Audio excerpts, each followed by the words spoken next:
Hannah here from Bearsden Essentials. Today we're going to be taking you through step 2 of how to get started with knitting. Once again, the series is how you can go from start to finish in knitting this twisted turban headband in garter stitch. So last time we talked about some of the fundamentals with everything from weights of yarn to how to read the label to what kind of needles you want to be using. Today we're going to be talking about casting on. There are a number of pitfalls that new knitters make when they first are starting out. One of the things that we all as humans have is a desire to experience accomplishments and the sense of satisfaction of achieving something. So within reason, for your first project, I actually try to encourage whoever I'm teaching to have a goal for when you want to finish the project, because it can actually be really helpful. You don't want to set an unrealistic expectation, but if you want to be making something for a birthday gift or just a gift for yourself that you want to wear on a trip, having that deadline in mind and having it as a goal that you're working towards is really great motivation to sit down and have those multiple sessions that it's really going to take in order to create that muscle memory in your hands and start to build that dexterity, and also to feel like you can have that ownership over the project you're creating. Before you cast on, one other point to remember is that it's okay not to be perfect or even good at something when you're just starting out. When you first start out, I recommend having distractions at a minimum. Yes, most people knitting now can do it on the subway, you can watch TV or listen to audio, but when you first start out, your brain and your hands are learning how to communicate with one another, as well as to make sense of patterns, and you're kind of creating that imprinted memory in your brain so that you can go back to a project at any time and pick up right where you left off, or start a new project in the future. So while you can look forward to knitting all over the place on things like Worldwide Knit in Public Day, which happens in June, for now, go easy on yourself and enjoy the peace and quiet while you teach yourself this new skill. So to get started with casting on, there's going to be 2 types of casting on method that I'll teach you today. One is the long tail cast on, and the other is the knit cast on.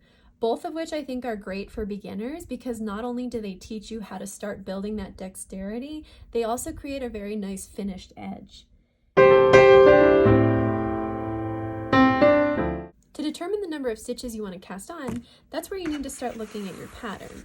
So again, 5 stitches per inch using US 7 needles. That's exactly what is here on the gauge for this particular yarn. A lot of patterns have yarn that they recommend you use for this project, and when you go to a yarn shop, a lot of times they'll have patterns and they'll match the yarn to the pattern that you're working on. In the instance where you have a pattern that they might not have on file, or they haven't saved it on Ravelry and made a note for customers yet, what you can do is just show them the gauge, and they can either give you the yarn that would be identical to that gauge or give you advice on how to match the gauge for the project. Luckily, we don't have to get into anything too complicated for that yet, because all you need is yarn that can give you about 5 stitches per inch. Again, no need to worry about rows yet, because all you're doing is focusing on knitting to the certain length. Which brings us to the sizing guide. So in this particular pattern that I wrote, I created a number of different size options. The way you read this size guide is to take the approximate head size measured around the ears at the widest point and determine which corresponding size you want to knit. So in this case, what I did for this particular size was I knitted an adult. I have a size 23-inch head when you measure around my ears, so it falls in this particular range. This is in inches. So approximate head size, which means the finished headband width is going to be about 4 inches, because I'll be casting on, as I'll show you in a second, 20 stitches. So at 5 stitches per inch, 5 times 4 inches is 20 stitches. So that's how you know exactly how many stitches you'll be casting on. Don't worry, for this particular pattern, which is again available in the description, as well as on Ravelry, Etsy, and the Clover blog, you'll be able to see exactly how many stitches you should cast on for each, so you don't have to do the math. I minimize that for you. What you have here is the amount of yardage needed. So each skein, as you saw, has a certain number of yards. So even if we're being generous, you can actually get 2 headbands for every single skein of brown sheep nature spun. Since you might knit a little looser or a little tighter than the gauge to start with that is laid out here, you might end up having only enough for one adult size and one child size. So it's good to weigh your yarn after to see how much you have left and use that to determine what you have enough for. So if you only have 35 grams left, you can make any of these in addition to the original. To back up a step, I knitted an adult hat. What I like to do is remember, okay, this is the size that I'm knitting. This is the length that I'm going to be knitting, which is 20.5 inches or 52 centimeters roughly. And this is before I seam the twist. So that's the length that I will be knitting to. So I don't have to worry about the number of rows. I just need to measure my piece as I go to make sure that I'm not knitting less or more. If you're not exactly sure, and this is a technique that I talk about in the pattern, and you want to just estimate the length that you should knit to, one good way of doing that is to actually measure the circumference of the head, whoever you're making it for, including the ears, and then subtract about 2 to 2.5 inches, and you're going to knit to this length. That's because there's roughly 1 to 3 inches of negative ease. Ease is easier to understand than it seems, and I can create a full video on this because there's negative ease, positive ease, and zero ease. And so when you knit something, if you knit something that's 20.5 inches, but your head is 23 inches, that means that there's 2.5 inches of negative ease because it's going to stretch. If you want something that's really slouchy, like those sweaters that are very popular, chances are they're going to have positive ease. So say your waist measurement is 30 inches and the measurement of the sweater around the waist is 34 inches, that's 4 inches of positive ease. So ease is just as simple as knowing if what you're making is physically bigger or smaller than the actual measurements of the body part that you are going to be wearing it on. I promise we're going to get started with the cast on, but this is all helpful for you to start to wrap your head around everything that surrounds what you'll be doing. Another way to determine when to cast off is to actually take the headband, which you will be knitting flat, and wrap it around your head with the two ends overlapping about 1/2 inch. When that feels comfortable to you, like the Goldilocks fit of not too tight and not too loose, that's when you can cast off. So there's a lot of ways to estimate it, and I always like having that in the back of my head because sometimes, especially if I'm knitting with a different yarn than what the pattern recommends, I'll adjust that to whatever feels comfortable to me. Once you've determined which size you want to be knitting, roughly around here, you can then actually get to the fun stuff, which is casting on for knitting.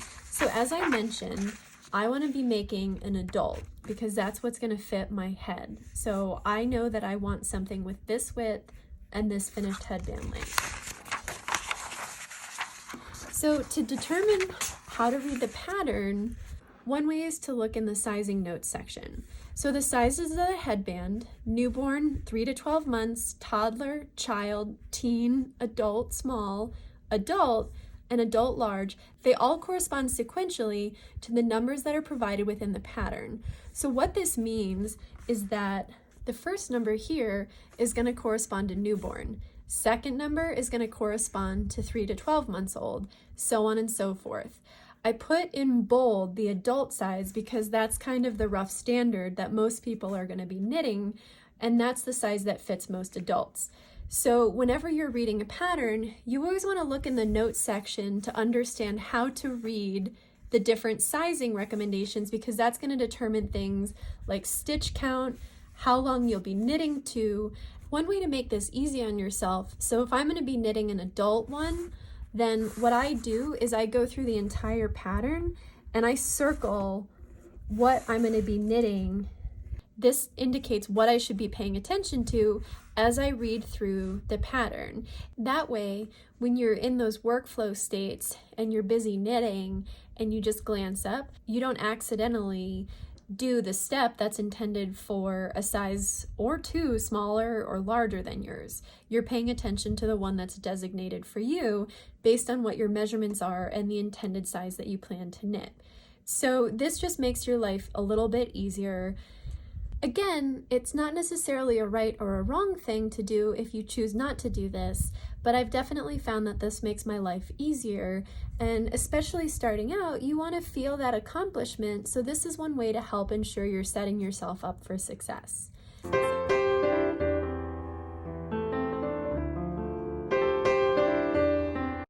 So to cast on, we know that we're using size US 7 single-pointed needles in the yarn, and you're going to be casting on 20 stitches for the adult pattern. So there's two ways, like I mentioned, to cast on that I really like and that are useful for beginners. So the first technique that I'm going to talk about with casting on is the long tail cast on method. And it's one of the most popular among experienced knitters. It does take a little bit of practice, but once you get it, it's actually very quick, and I think that it looks really nice. What's cool is that it also counts as a whole row of knitting, so you're actually already getting practice at the knit stitch, and you also don't have a row of unanchored loops at the bottom. What this looks like finished is really nice row of knitting. It's nice and stretchy, it's not too tight, and it's very even. One thing to remember when you cast on, but also when you're knitting, a knit stitch is just a loop made with working yarn that is pulled through another loop, which is an existing stitch on your needle. However, when you start with a long tail cast on, you don't have an existing stitch on the needle yet. You have to create one. Only then can you pull the working yarn or long tail through. So to begin with, the first thing you need to do for the long tail cast on is to actually determine how much yarn you need for that tail. I've seen so many tricks out there that people have used, from using their arm length to charts showing how many inches or centimeters per stitches for every single yarn weight. And I am very much all about simplification. You know, there's nothing worse than having a project where you have to cast on 400 stitches and then you run out of tail at stitch number 398. There's nothing quite as heartbreaking. So this is really just a simple strategy that I swear by. So the first thing that you want to do is leave a tail long enough to be able to weave in at the end. So 8 inches is plenty in my experience, so you'll have that. So what I'm going to do is I'm going to pull out a little bit of yarn from the center of the cake, and then I'm going to gently put the tail over here, and I only need one needle for this part. And then simply what I'm going to do is I'm going to loosely wrap the yarn around my needle 10 times. 6, 7, 8, 9, 10. So what you can do is then pull that off, and that's roughly what you're going to need to do 10 stitches. So all you have to do, since we're just doing 20, is take this and fold it the number of times for the number of stitches. So since it's just 20 stitches, all I do is double it, and then that's plenty. If I was doing 40, I would go like this. 1, 2, 3, and then I would have 4. So that should be enough to cast on 40 stitches. But like I said, 20 stitches, so this is plenty. So that is the long tail that you need. Much easier, much simpler. And I've yet to have an experience where that doesn't work for me. And you even have a little bit of extra at the end to weave the tail in. The next thing you're gonna do is create a slip knot. So what I do to create the slip knot is just a simple fold over, and you pull the yarn through like that. So just to show you that a second time, you just fold over, create a little 8, and then you want to take the long tail side and pull it through. That creates a perfect little slip knot for you to slide onto your needle. You don't want to pull too tight until you have it secured on the needle, and then you can tighten it up. So that's your slip knot. That's also your first stitch. When you're ready to cast on, you're going to be holding the yarn in your left hand, and you're also going to be kind of thinking about it as if your thumb is the left knitting needle that you'd normally be working with, and you're going to have your needle on the right hand. You only need one needle for this cast on. So the working yarn, which is the yarn that's attached to the skein, is going to be looped over your index finger like this. And we'll refer to this as the finger yarn. The yarn tail is going to be looped over your thumb like this, with the end of the tail on the outside of your thumb. We're going to call that your thumb yarn. So when you cast on, your needle is going to start by going to the outside of your thumb. So it's going to go under and through that loop. This is why it's handy to envision your thumb as the left-handed knitting needle. So then what you're going to do is you're going to catch the finger yarn with your right knitting needle by going up, around, and under, and then you're going to pull it through to create a new loop, just like you would a knitting stitch. And what I like to do is I like to use my thumb to tighten it, not so tight, but tight enough that it matches the slip stitch. Again, knitters have all different ways of ensuring that the spacing between their cast on stitches is even, and they can be anything from casting onto 2 needles to casting onto larger needles. My simple trick is I actually use the index finger of my right hand and I put it between the stitch that you're creating and the previous stitch so that I never tighten it so much that they're bunched together or that they're too far apart. So I found that the distance between my finger is kind of that perfect way of regulating the stitch size. And then when I'm ready to do the next stitch, I put my finger there again. So just to repeat, you're going to start, and this is where that dexterity is handy, and a couple tips. It's handy to have your index and your middle finger close together so it can regulate the speed with which the working yarn comes through your fingers.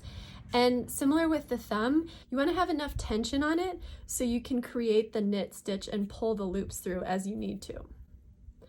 Take the needle in your right hand, go to the outside of your thumb, up and under. Don't let it fall off your thumb yet, and then you go to your working yarn. You take the needle, you go out, around, under, and then that's when you slide it through.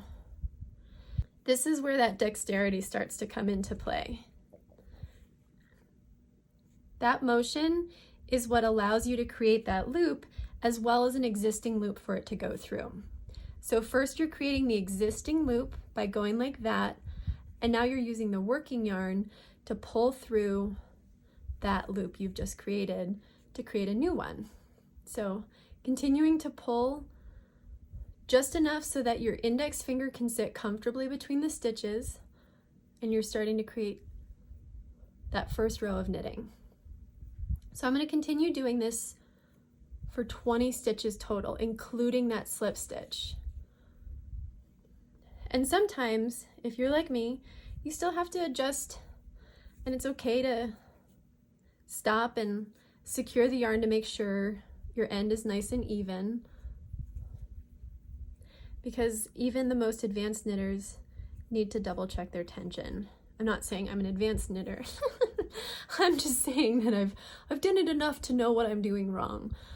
So just to reset, you have your working yarn in your finger, and then you have the thumb yarn to create that knitted stitch by 1, creating that first loop, and then 2, working that new loop through, and then gradually taking it off your thumb and pulling it tight.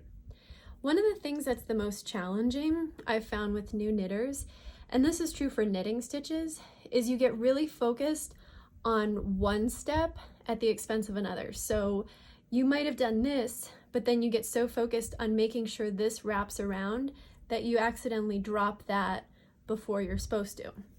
So much of knitting is understanding every single thing that's happening in your hands at the same time, and that's where that dexterity and that muscle memory comes into play, because you need to get your hands used to doing 2 different actions at the same time. I wouldn't say it's quite as complicated as walking and chewing gum. It's more so just remembering to keep track of everything that your extremities are doing at the same time. And part of why you want to do that is you don't want to knit too tight or too loose and drop stuff, because that's when you start to clench it and get frustrated and tense, and ironically you create more problems for your body than you were intending to resolve, because you can exacerbate things like your arthritis if you're holding too tight, or you can create stress, and that is literally the opposite of what knitting is intended to do. Not that you won't have a little angina as you're getting started, because we all want to be perfect, but remember, it's okay to be not great at something to start, and that's where the fun of mastering it comes into play. So I'll finish up. I've done 6 stitches. 19, last one, 20. You can see a really nice knitted first row that then you can build upon. So since we're just going to be doing garter stitch, it doesn't matter to keep track that this is considered a knitted row, because every row after is going to be knitted. But for other patterns, like if you're doing a purl stitch, you can actually, if you're doing a knit 1 row, purl 1 row, you can go straight into that first purl row on the pattern if you cast on using the long tail method. And the other thing that I found, as I showed on the other needle that was casted on, this is great for creating an even cast on. You don't have the shrinky sad face that can happen if you cast on too tight, which is basically the yarn will sort of warp and it'll go like that. And you don't have too saggy of a cast on either, which is where the width of the cast on is wider than the actual piece itself. So this is a great way to avoid that. And then you're ready to get started knitting. So now I'm going to undo all of that. In knitting, when you pull something out, it's called frogging, and that's because you're ripping it. So you go ribbit, ribbit, ribbit, and it's very corny, like most knitting humor, but what I just did is I frogged that first row, and it's not so bad when you've only cast it on, but when you've done half of a sweater or an entire sweater and you realize you need to frog, that can be quite devastating.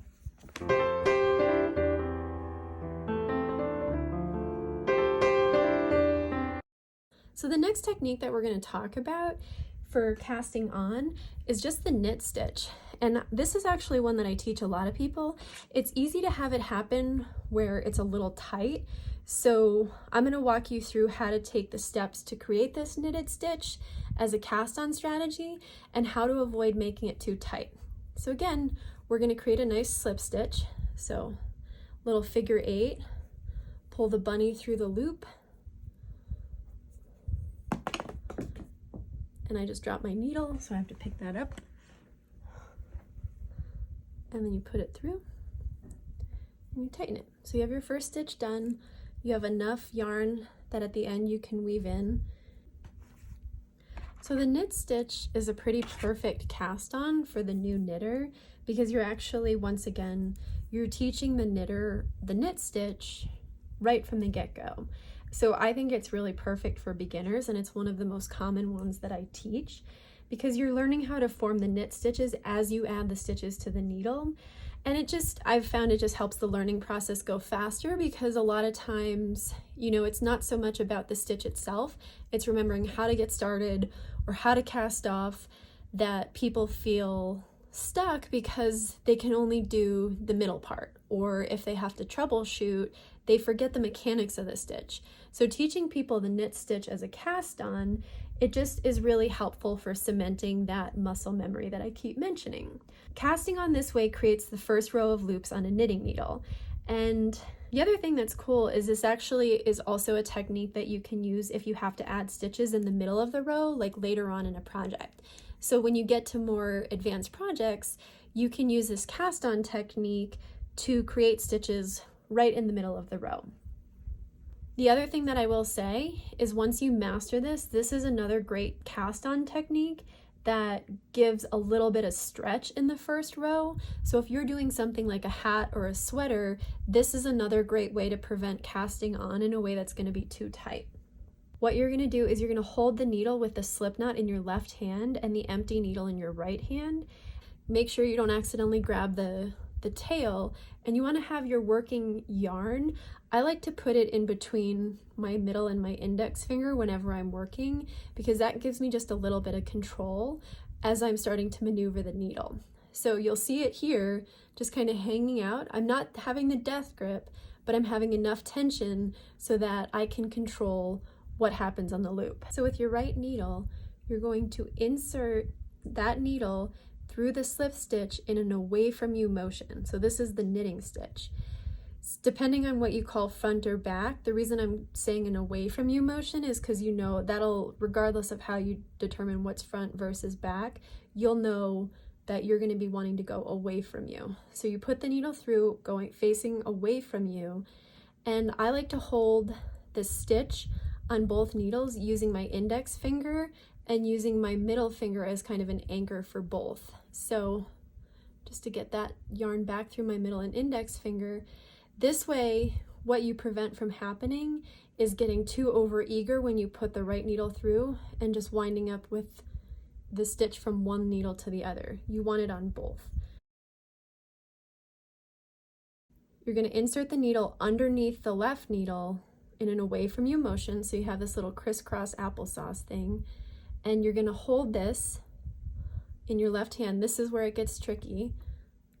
Using your right hand, you're going to take the working yarn up and around the back of the right needle, wrapping it counterclockwise around the tip of the right needle only, not both, just the right needle. And you're going to pull it through so that it sits right in between the right needle on the bottom and the left needle on the top. So again, holding your index finger here to manage the stitch and being careful not to push the yarn up and off the needle so you drop this stitch. This is what you're going to do to create the conditions to pull that loop through and create a new loop. This is where the most practice has to come in. I recommend then taking your right index finger and guiding it for this next step. Because what you're going to be doing is you're going to pull the loop that's on the right needle through the stitch on the left needle in a towards you motion. So going towards you, and with the new stitch on the right needle, you're going to actually bring the needles back to start. You don't want to pull too much because then you're going to have a big gap in the anchoring loops. You want to keep them pretty close together. If you were knitting that stitch in a regular row, you'd actually slide the stitch off the left needle, but since we're creating stitches here, you're actually going to be keeping that first stitch on, and then you're just going to be actually sliding that new created stitch onto the left needle. So now you have two where there was one. And it's normal on the first stitch, especially from the slip stitch to the created stitch, to have it be looking a little bit tight. This will get easier as you go and it'll neaten up.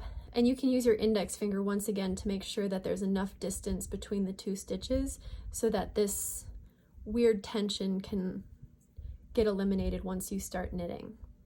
So you created one stitch using the actual knit stitch. And good news, when you get started on garter stitch, you actually pretty much know how to knit. I think that casting on is actually harder than just the garter stitch because you're having to manage the same stitches and putting them back instead of just transferring them from your right needle to your left needle. So just to repeat, now you're going to be taking your right needle and you're going to be inserting it into the newest stitch that you just created on your left needle. So again, take the right needle, have the working yarn in between your middle and index for control. I like to hold this stitch that I'm going to be working into with my index finger. And again, just one note, this is the English way of casting on and holding the yarn. I'm going to show you Continental in another video, but I find this is really useful for new knitters when they're trying to get their dexterity down and master the 10 different things that your hands are doing at once. So take your right needle, insert it in an away from you motion. So you have the crisscross applesauce. Take the working yarn in your right hand, wrap it counterclockwise up and around the right needle, in between the two needles. Pull the loop that's on the right needle through the stitch on the left needle in a towards you motion. Separate enough so that there's a little bit of space. You don't want it so tight that you're gonna have stitches you can't knit into in the first row. So pull them apart just a scotch, but not so much so that you wind up with this. So, and if you do accidentally do that, you can just take the working yarn and pull it back and get back to square one, back to starting position. So now you've created that loop, you're gonna put it onto the left needle, and that's what you're gonna be creating the stitch out of. So take the right needle, insert it away from me, take the yarn up around and through the two needles, pull the loop that's on the right needle through the stitch on the left needle in a towards me motion, come back to base, take the newly created stitch and put it on the left needle. This is one that I like because you can get faster and faster with it. So 5. It's another quick and efficient method.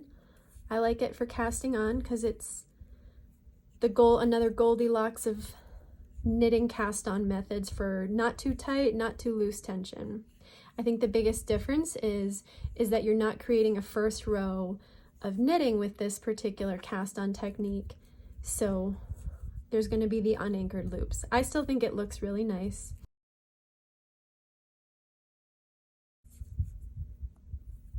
And again, see, even I'm prone to accidentally making it too loose, but you can just fix it by pulling the working yarn. So this is great for creating another nice even bottom to your knitting.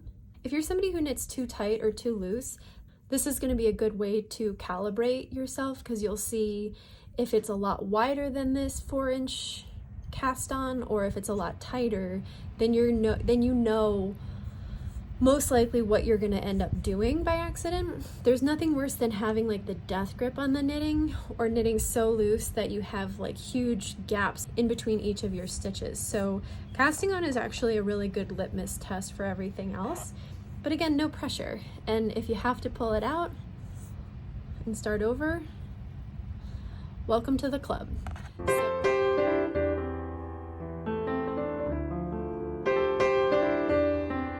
So I hope you found this helpful. In the next video, we're going to be talking about garter stitch. So once you've cast it on, what do you do next? If you have questions, feel free to leave them in the comments, or shoot us an email at bearsdenessentials@gmail.com. I'm happy to answer them. And if you have videos you'd like to see me add in this How to Knit series, I'm happy to add them on as I go. Thank you again.